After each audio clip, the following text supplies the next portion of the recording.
welcome back to SmartSpeak English. Okay, so today let's do a deep dive into something lots of English learners face. That moment you need to, start a conversation. Oh, yeah. That first step.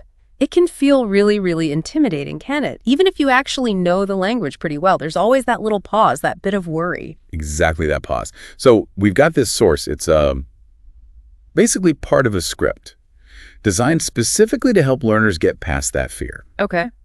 And our mission here is to kind of unpack what it says, pull out the practical tips, things you can use to just get those first words out there more confidently. Right. And the source dives straight into why it's hard. It really acknowledges that struggle lots of people feel, that feeling of not wanting to sound weird. Or like you're making a mistake right off the bat. Yeah, exactly. You feel sort of exposed, Yeah. right at the start. It definitely taps into that feeling of anxiety. But what's interesting is the counterpoint the source makes almost immediately. Well, it points out that native speakers, they often use really simple words to start things off. It's less about showing off perfect grammar in sentence one. Yeah. And much more about just being friendly, showing you're open to chatting. That's a really key shift in perspective, isn't it? Moving away from proving your English skill towards just, making a connection. Totally. So based on that idea, the source gives some very specific phrases. It calls them real phrases you can use. Good. Practical stuff. Yeah, turning that simplicity idea into actual words. Like it offers, hi, how's it going? Okay. Super common. Right. And the source notes it's casual, friendly, low pressure. Someone can just say, good. Back. Easy. Makes sense.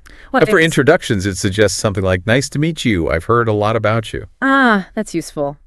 The source mentions it works well because it kind of acknowledges why you're meeting. Maybe there's a shared connection already. Exactly. And I quite like the one about commenting on where you are. Like, this place is amazing. Like, the shared environment thing. Yeah. Yeah. The source says this works because you instantly have common ground. You're both there. It's just an observation. Nothing too deep needed. Simple and effective. Yeah. And then there's the compliment approach, right? Like, I love your shirt bag, whatever, where did you get it? Yes. But the source makes a really crucial point here. It has to be genuine. Right. You can't fake it. No. But an authentic compliment, it's a great icebreaker. Yeah. It feels personal, positive. Definitely. And after listing these, the source sort of hammers the point home saying, these are simple, right? No advanced grammar. Yeah, it keeps coming back to that. You don't need complex sentences just to say hello or start a chat. Okay, so knowing the phrases is one thing. Right. But feeling comfortable actually saying them is another battle. Does the source offer tips for that, for building that confidence? It does. It suggests practicing them, like actually saying the phrases out loud by yourself. Just getting used to the sound and feel of them? Exactly. And it also suggests recording yourself. Oh, that's interesting. Why? So you can hear your own tone, your rhythm. Helps you adjust to sound a bit more natural, maybe less hesitant. That's a smart tip. Self-correction. And it also recommends using things like language exchange apps or chat rooms. Lower stakes practice? Right. Try the phrases out there before you use them in a real-life, face-to-face situation. So these are all about making the phrases feel less foreign, more automatic, reducing that pause we talked about. Pretty much. And the source kind of wraps up this section with this confidence booster. It reminds you, nobody expects perfection. That's important to hear. Yeah. Just smiling, being open, that goes a really long way. Yeah. People are usually just glad you made the effort to start. Okay, so if we boil down what this source is telling us, it seems the way to get better at starting conversations in English is, embrace the simple stuff. Right.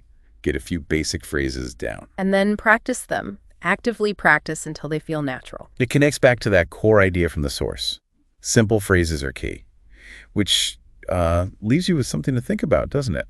Well, if focusing on simple phrases is the trick for starting, how much does deliberately focusing less on perfect grammar in that first sentence actually free you up? Free you up to focus more on just connecting with the actual person. Yeah. Just being present in the moment instead of worrying about the grammar textbook in your head. Something to consider. Definitely food for thought.